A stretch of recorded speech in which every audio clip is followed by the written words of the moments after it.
बिस्मिल्लाहिर्रहमानिर्रहीम। अस्सलाम वालेकुम। उम्मीद करता हूँ तमाम दोस्त खैरियत से होंगे। मैं हूँ आपका अपना मेज़बान मोहम्मद बिलाल सफदर।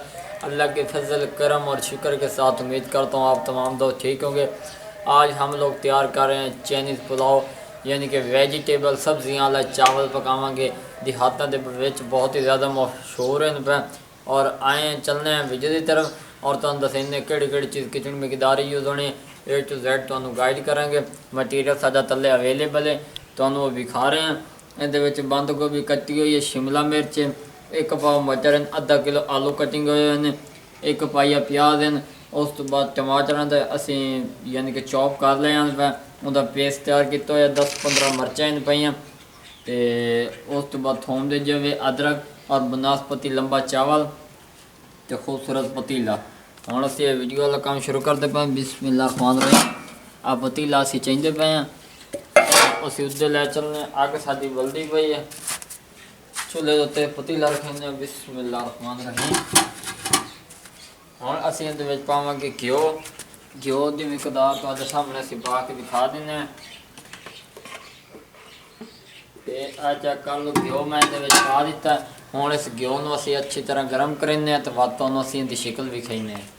अल्हम्दुलिल्लाह घ्यो गर्म हो चुका है। विच वसल मैं तुहाडे सामने पा दिते हैं। वसल दो विच पाए ने, इहदे विच कि खूबसूरती आ जाएगी, एक प्यारा जिहा टेस्ट आ जाएगा। वेख लो, वसलों ब्राउन कर लेंगे तो वध तुहानूं मैं नाल नाल विखाइना। और ये तुहानूं दस देना, ये जिहड़ा वैजीटेबल पुलाव तुहानूं दस्सिया, चाइनीज़ पुलाव जिहड़ा दस्सिया, बंद गोभी वसल और ये चीज़ां जिहड़ियां यूज़ हो रही हैं, इंशाअल्लाह उम्मीद है तुहानूं पसंद आएगी। एक नए अंदाजे बना के दिखा रहे हैं।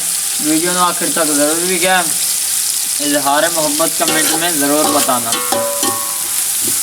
वसल रोस्ट हो चुके हैं, खुशबू आवन लग गई है। हुण मिर्चां ते थोम ते अदरक का पेस्ट पेंदे पे। बिस्मिल्लाहिर्रहमानिर्रहीम।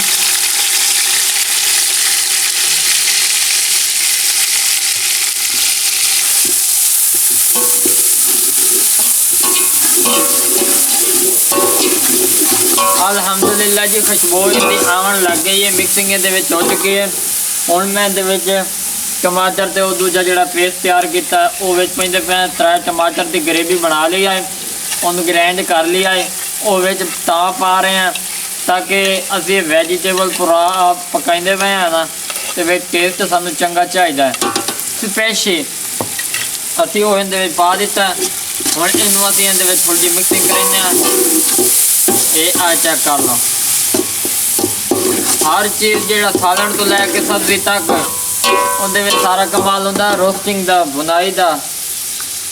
नमक, गरम मसाला, धनिया ते काली मिर्च ते लौंग वगैरह ये पेंदे पे। बिस्मिल्लाहिर्रहमानिर्रहीम।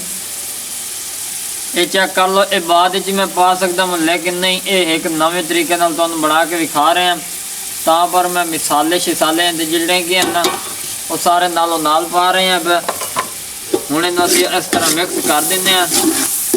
ये आ चेक कर लो, अच्छी तरह बनाई लेने तो बाद तुहानूं विखाइने। अल्हम्दुलिल्लाह जी, काफ़ी बोनी लग चुकी है भाई, मिसाले की ग्रेवी चंगी बन चुकी है। हुण असीं बंद गोभी, शिमला मिर्च, आलू ते मटर पेंदे पे। बिस्मिल्लाहिर्रहमानिर्रहीम। आ चेक कर लो जी, असीं इहदे विच पा दिते ने।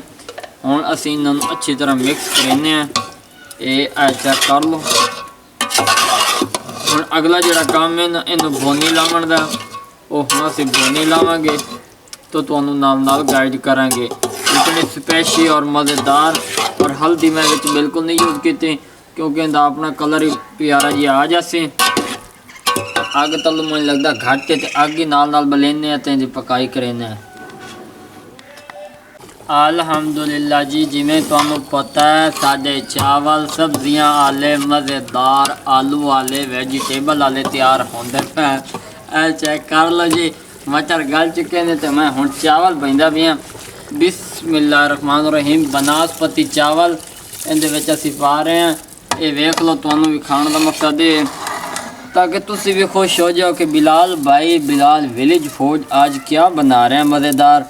ये वेख लो जी, चावल असी धो के डायरेक्ट पेंदे पे हैं। 1.5 किलो पानी तां मैं पाया तुहानूं धरोइए पहले दसेंदा पिया। क्योंकि मैं इन्होंने भिगो के नहीं रखा। इस पर मैं 1.5 किलो पानी पाया। ये ना तुम किलो चावल के 1.5 किलो पानी च चुकिया। बाद मैंने दुआवां देंदे बैठे हो कि भाई ने दसिया की है तो हो की गया। अल्हम्दुलिल्लाह ये चावल इन कच्चे इन्होंने उत्ते दम यानी कि असी भिगो के नहीं रखे। इस पर इन्होंने लुक प्यारी है। 1.5 किलो पानी पाया, 1.5 किलो पानी चावल पी जासन। बहुत ही सॉफ्ट जूसी वेजिटेबल तैयार हो गया। इसी दौरान मेरे चैनल तो पहली बारी आए तो बिलाल विलेज फूड को सब्सक्राइब कर दें ताकि इस तरह की लेटेस्ट वीडियोस आप लोगों तक बर वक्त पहुँचती रहें। तो बाकी तो पता जी सब्जियां वाले चावल तो मैं आखे वेजिटेबल वाले तो अल्हम्दुलिल्लाह शिमला मिर्च बंद गोभी टमाटो तो ला खूबसूरती नज़र आती पई है।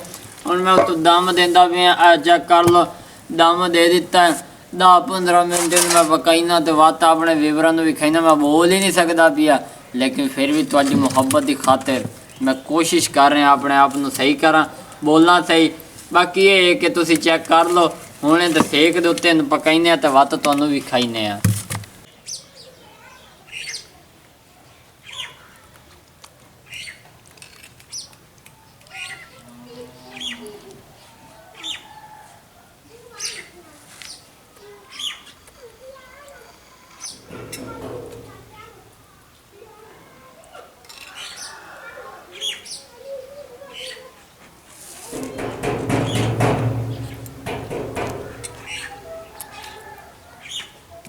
अल्हम्दुलिल्लाह मज़ेदार तैयार है वेजिटेबल पुलाव।